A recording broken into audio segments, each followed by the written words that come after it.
جلال پور پیروالا میں صفائی کی صورتحال انتہائی خراب ہو گئی۔ پورا شہر گندگی میں تبدیل ہو گیا۔ سینٹری عملہ سے کوئی پوچھنے والا نہیں ہے۔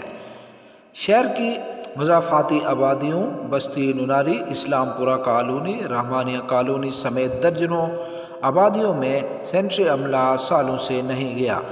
انسانی زندگی اجیرن ہو کر رہ گئی۔ دوسری طرف شہر کی 20,000 والی آبادی رکھنے والی کالونی اسلام پورہ میں گندگی کے باعث تعفن پھیل گیا۔